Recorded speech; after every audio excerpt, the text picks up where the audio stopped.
A year ago, almost to the day at Laguna Seca, I had an experience on that KTM behind me that's made me a better rider forever. And it could you too. You want to know what it is? I'll tell you.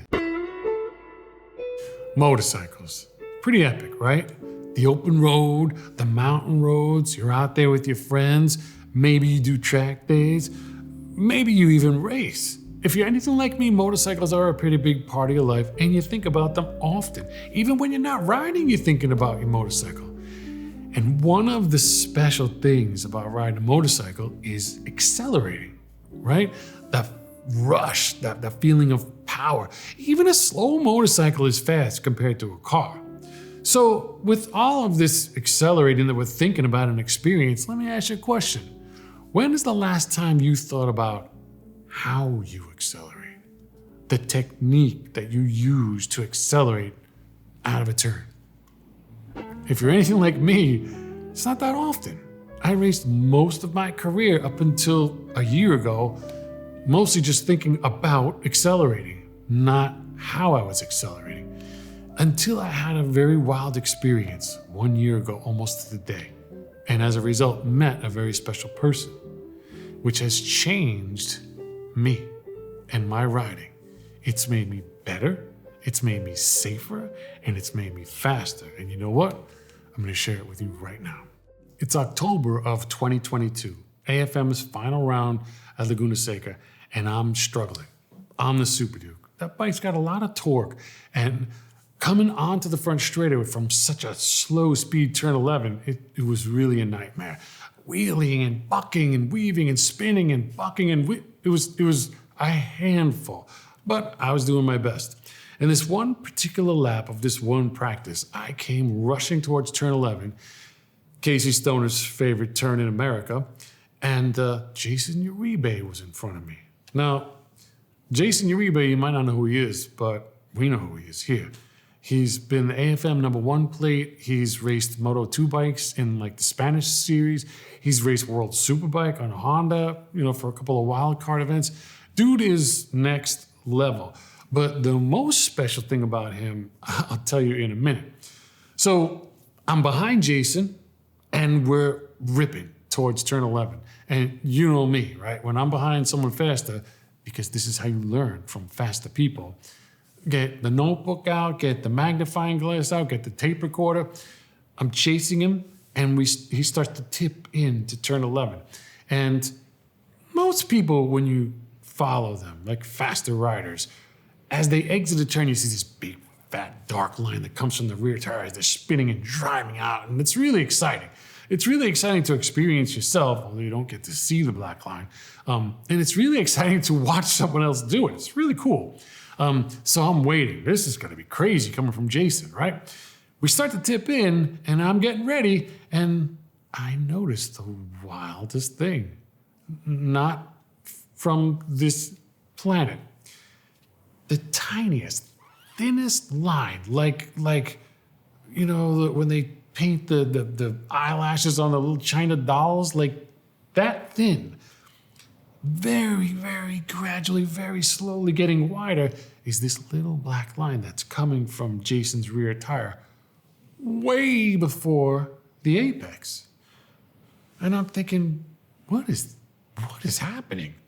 And as he gets closer to the apex, the line gets a little bit wider and a little bit wider. And I noticed, I could see his rear tire is a little bit out of line from his front tire. Not Gary McCoy 6 inches out to the side with smoke going everywhere. Just very subtly, a little bit out of line.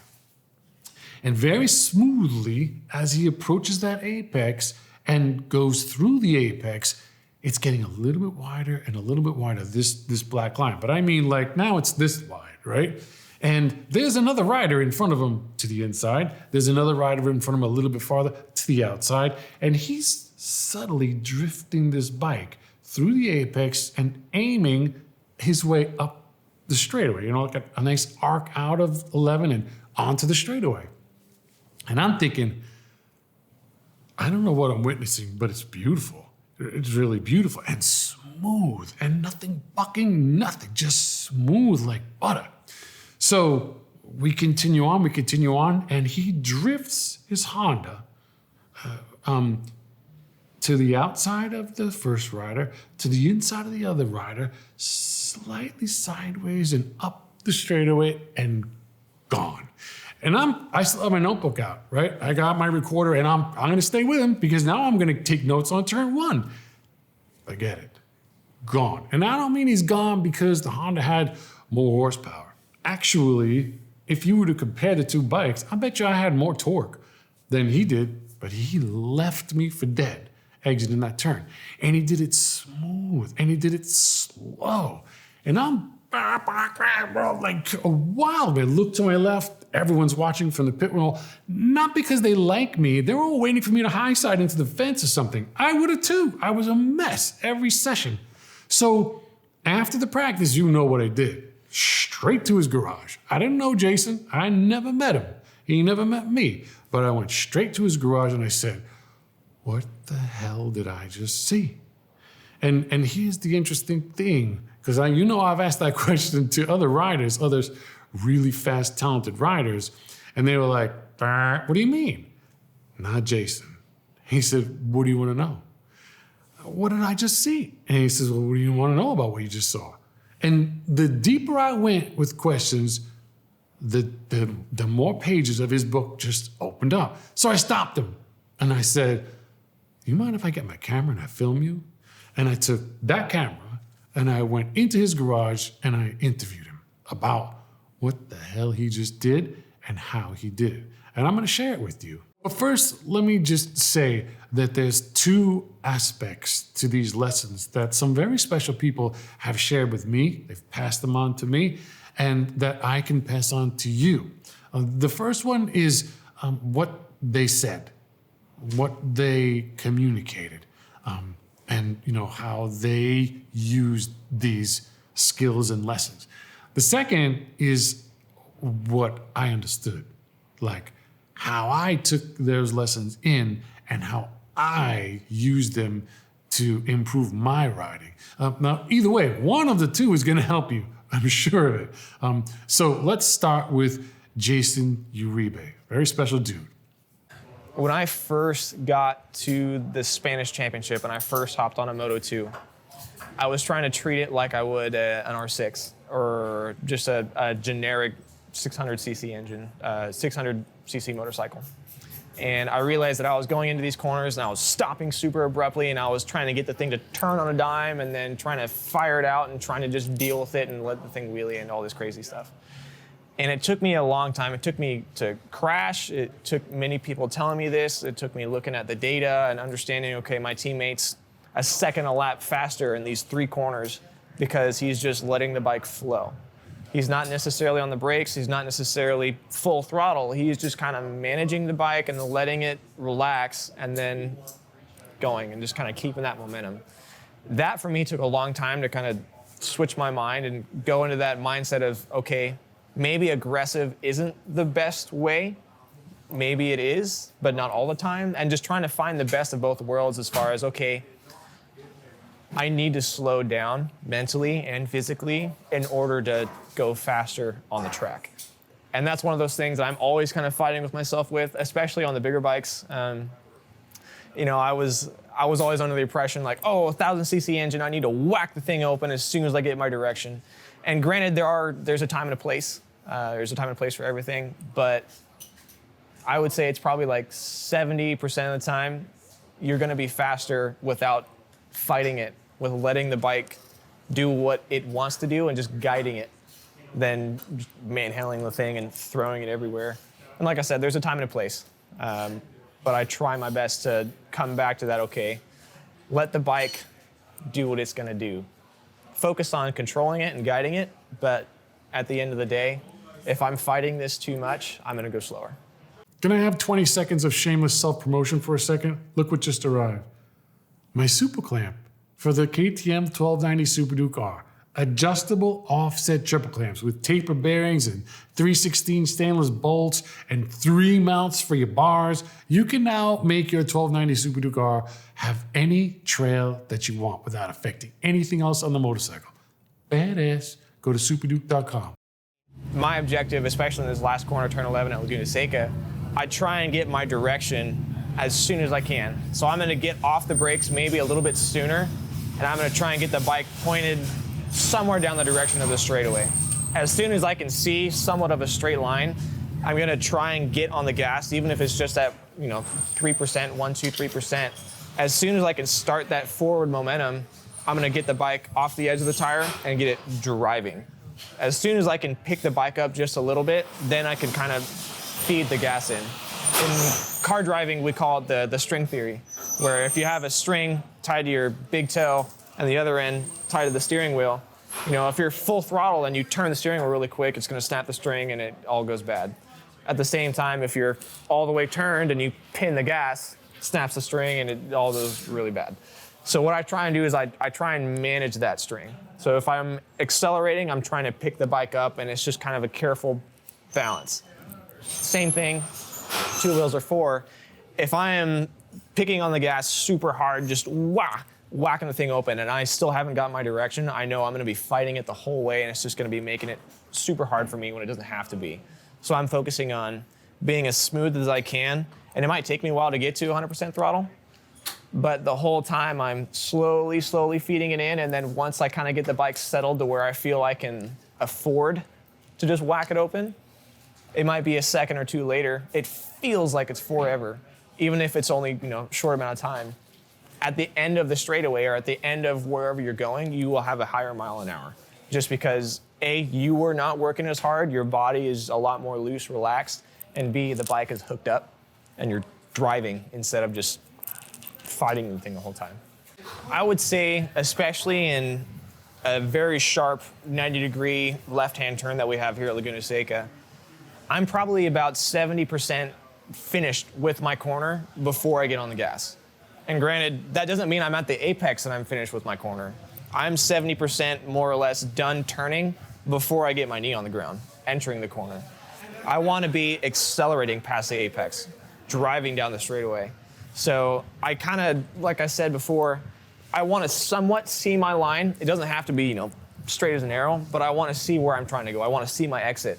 Then I'm going to crack open the gas, just that 1, 2, 3%. If I time it right and I'm able to kind of move my body in the right way, it will just barely step out. And then from there, it's just kind of using my flat track experience to letting the bike walk, so to say. Letting the bike do what it wants to do, pushing itself out to the corner. And all I'm doing at that time is just controlling it. I'm not telling it to go all the way to the outside. I'm not telling it to do anything. I'm just kind of sitting there, controlling it. And then as soon as I get my straight line, then I'm starting to grab gears, and then I'm kind of taking over.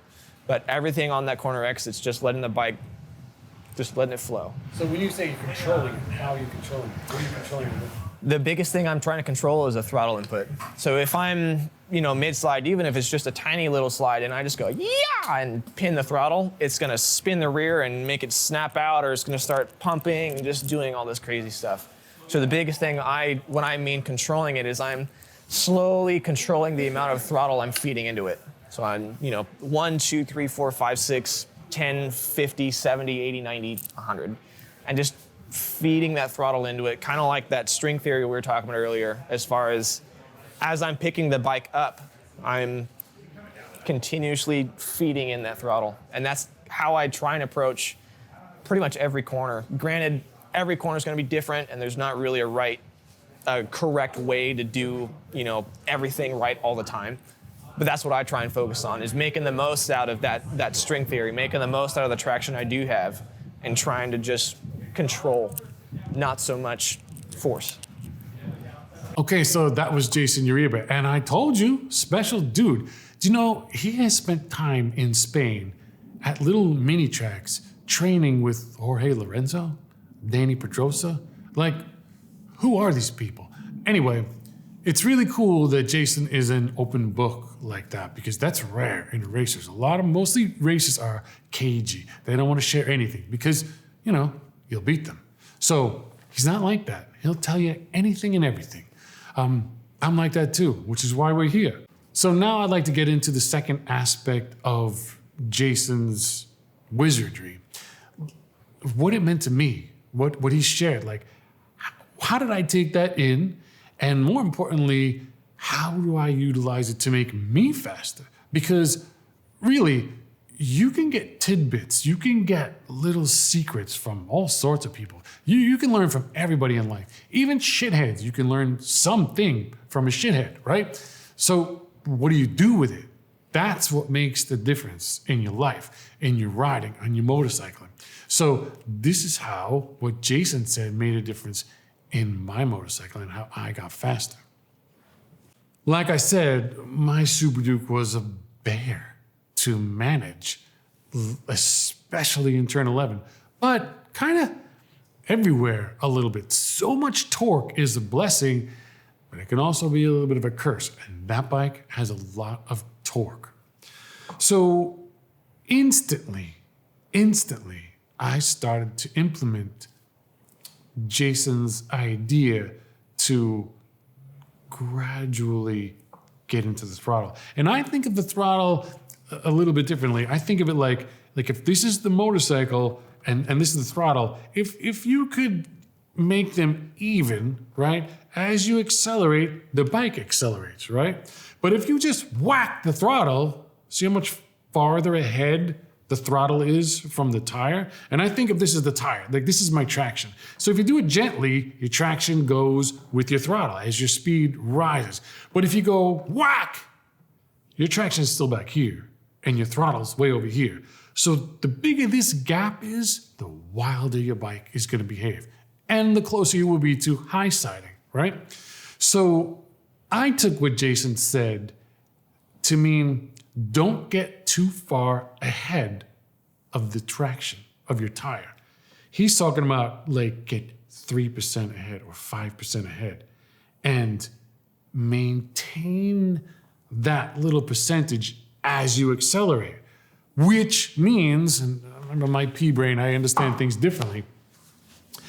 That means to me, very basically, that I used to ride where I would throw the bike into the turn, I would get it turned, and I would get to a point where I felt like, and there's a chance you ride like this too, I get to the point where I felt like, okay, I can make the exit. Like, I'm not gonna go off the track. There's enough room for me, I can start to accelerate. And then I would get into the throttle. I got hard. And you wanna go fast, so let's go. I mean, I would try not to high side myself, but I'm in it. And people would say, man, you get out of the turn so fast. And unfortunately, that made me do even more, right? Because I'm like, oh yeah, He-Man, which made more problems. And it really, I was, especially at Laguna on this one weekend, I was a mess, a freaking mess. So now I approach from the first lap of the next practice after spending time with Jason. I go in and I crack the throttle and I'm trying to just get this far ahead, just get this far ahead of the traction, but no more. But the thing that I experienced is as soon as you got that far ahead of the traction kind of caught up, right? If you only got this far ahead, the traction caught up to the throttle really quickly. So then you had to make another decision to get a little bit ahead. And then the traction kind of catches up. And then another decision. Now it's not like point, catch up, point, catch up, point. But in a way, kind of you can think about like that in your mind. Really, it's more like gradually you go like this.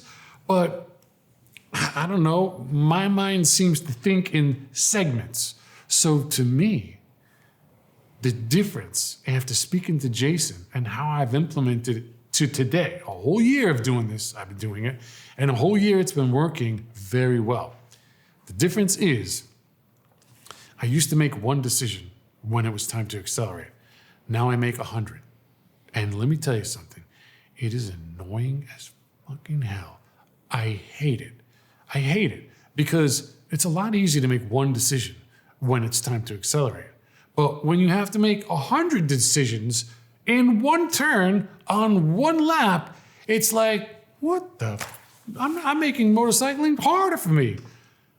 But what you'll notice is you used to upshift the next gear like at the lamppost or at the tree or at that crack in the wall, in the barrier wall. Now, the next upshift comes way sooner. And you're like, what am I doing in this gear at this point? And also, the other weird thing is, if you watch my onboard videos, you might say like, how come he's not accelerating? Like what? It's so quiet. I'm telling you, I'm starting to accelerate so early and so gently. It doesn't sound like, roar. It's like that. It's boring. And which brings me back to years ago when Doug Chandler was racing in AMA. One of the things they always said about Doug in like cycle world or cycle news was he's boring. Doug Chandler is boring to watch ride. And he was. I remember seeing him at Daytona. I was there. And it was boring to watch him go around the track because his bike was in line. He wasn't wagging as he was on the brakes going into a turn. He wasn't sideways coming out. That boy was smooth like Jason. And now I'm riding the bike and I'm coming onto the front straight and I look to the left and nobody's on the pit wall anymore. I got boring and I got fast and it was brilliant. And it's been brilliant ever since and safe and fast. So there's a lesson on accelerating. It's a very simple lesson, but it's actually kind of complex. I wouldn't say like complicated or hard to implement. I actually think it's easier to implement accelerating this way than it is to accelerate like this. And when your throttle is so far ahead of your traction, that is challenging. That is dangerous. That is gonna throw you over the handlebars so hard and so fast, it's like, you're really threading a needle.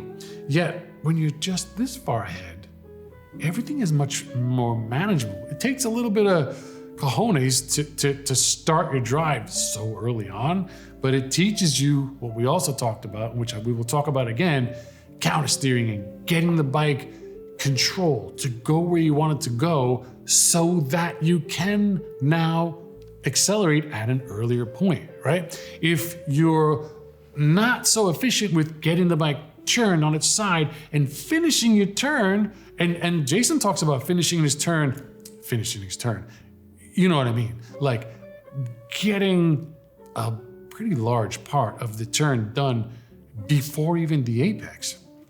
So there's one thing to say, that's what I do. And there's another thing to say, like, that's like, how? How do you do it? How do you do that?